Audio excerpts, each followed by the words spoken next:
قل هو الله أحد الله الصمد لم يلد ولم يولد ولم يكن له كفؤا أحد. قل أعوذ برب الفلق من شر ما خلق ومن شر غاسق إذا وقب ومن شر النفاثات في العقد ومن شر حاسد إذا حسد. قل أعوذ برب الناس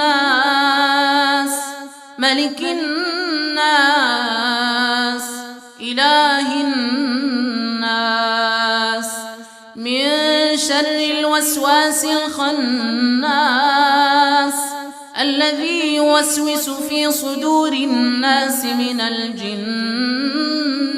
والناس.